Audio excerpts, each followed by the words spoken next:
How's it going, everybody? Welcome to another MovieHooker YouTube video. I am Gary from MovieHooker, as always, and today's video I want to be talking about, this is a Netflix review. This is our first official review from Netflix. What better way, I couldn't think, of a better way to kick it off than House of Ninjas. This is what MovieHooker is all about. This is a special series, and I am 100% sure that you're going to love it as well. So what is it about?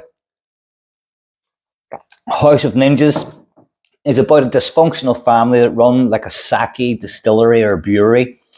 And they consist of the grandmother, the husband and wife, two brothers, a teenager daughter, and a young brother. So what people do not know is, like, during the day they do their distillery business, but at night they're ninjas. And I don't mean these are proper ninjas. These guys are ancestors of this ancient ninja clan. They are controlled, or not controlled. They have bosses. They answer to people. And I can't remember the exact name of this, but it's like a ninja bureau or something.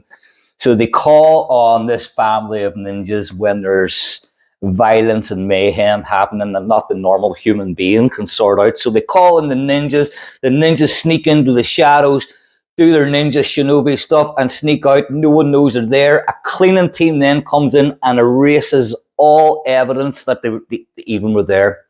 So then fast forward a little bit, and once something happens, I'm not going to say what, but something happens to the brother Gaku, and this accident forces the family. They hang up the old nunchucks, and the old ninja stars are shurikens. Shurikens is what I learned. I was going to write Ninja Star in my review, and I didn't see it get called Ninja Star once in the series. So I was like, I better go onto the old Google here and see it was shurikens. And I'm probably pronouncing that wrong as well. But yes, they have to hang up, and this is, I do not want to be ninja. No more ninja. And so they all go their separate ways. The father tries to keep the business afloat. The wife, she's like a bored housewife, which is actually quite funny. You can tell there is little elements of comedy in it as well, which are really well written. She's just a bored housewife. You always see bored housewives, but this girl, she is bored, and if she wants to wash the windows or has to get onto the roof, she's like, I'm a goddamn shinobi. I could just jump up on that roof, but she has to try and live like a normal human being and get a ladder and climb up the ladder. But really, she just jumps up, and the husband comes out and going like, what are you doing? People's going to see you. And she's just like, oh, I want to be a shinobi again. So anyway, they are called out of retirement by the Ninja Bureau again when people start dying from this mysterious poison. The poison is something else, to be honest. There's a few really bleak scenes in this now where it wouldn't be like ultra violent. It still is quite violent. And there definitely is a few bleak scenes where I was like, are they going to go there? Are they going to go there? And they certainly went there. So this poison, this is a minor spoiler, but not much. This poison is originated from a flower. So if you think like Kingdom with the reanimation plant, or the resurrection flower, I think you call it. But there's like this one scene, another minor spoiler, but there's this one scene where you just see this field of these poisonous flowers, and they're so vibrant, they're so beautiful looking. There's just this big, huge, vast sheet of yellow, and that's all you can see.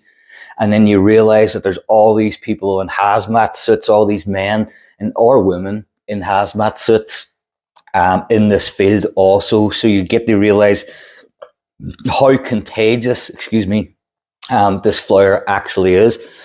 So it's up to the ninjas to come out of retirement and put a stop to this evil, poisonous flower, which is getting distributed by, of course, a evil religious cult.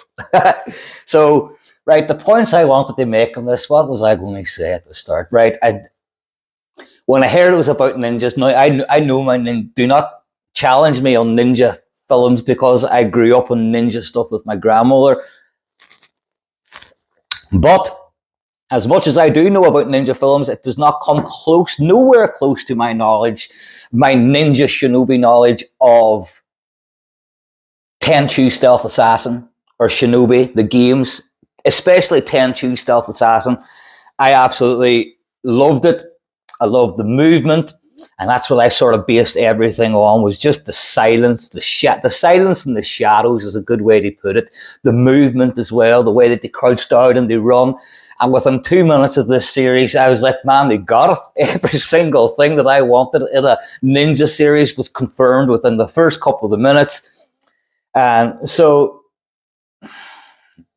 you know, big credit to the sound team, even though obviously the weapon, the fighting sounds is great. The weapon sounds is ferocious because these guys are ninjas. They are moving super fast.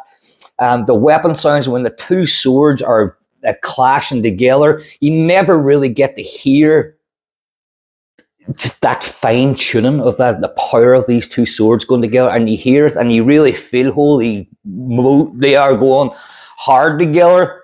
So, yes, the sound with the creating the silence. There was also another scene I really have to talk about quick in a nightclub where this guy's going around and this really deranged, like it's like a clown mask or something, but there's just something about it.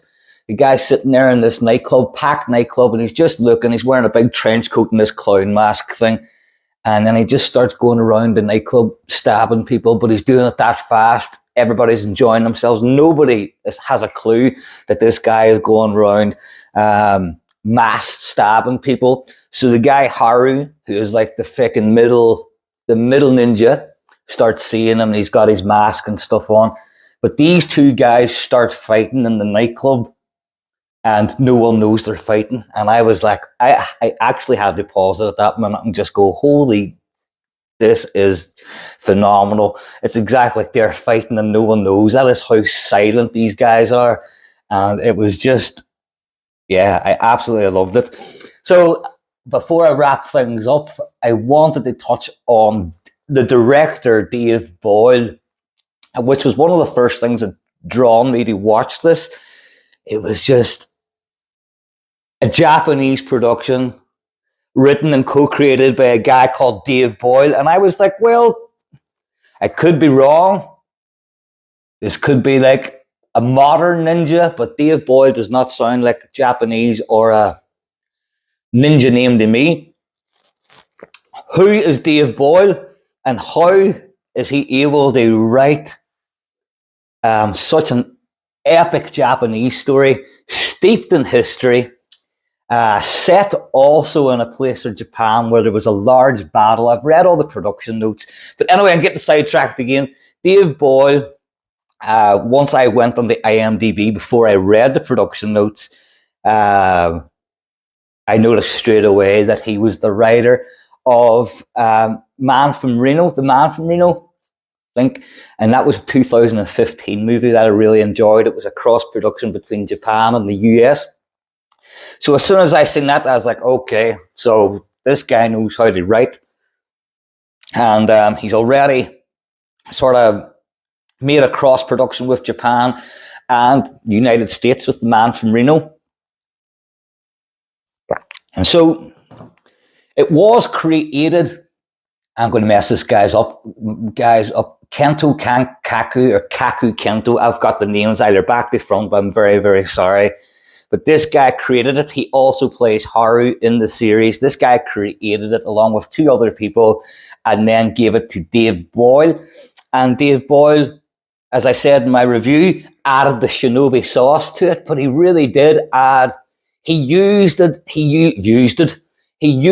lot of things from his own life. He grew up as a Mormon, which was very interesting to read. And I was like, man, this guy, I would go down to like a bookies now and say, I'm going to put £100 on this. And they'll say, what do you want to put £100 on? And I says that Dave Boyle is the only Mormon in the history of television to make a ninja series, ninja Netflix series. And yeah, I'd put money on it. Prove me wrong. But he used a lot of the traditions that he grew up in that Mormon life, which are very similar to how the ninja had to roll back in the day. No sexual relationships, no eating meat, and no consumption of alcohol. And this is beautifully put into the series with both like the middle, with Nagi and Haru, Haru's a teenager and she wants to love, but she can't love because love is forbidden. Same with Haru and her Haru, and it's the same thing. So it's really good that he got all his traditions in there, and it's still, what's the word? Transcended to the ninja code. So guys, that is it. It is hitting Netflix on the 15th of February. I really hope you enjoy it as much as I did. If you enjoy this video, hit the subscribe button. Thank you very much for watching. Word up and subscribe for more.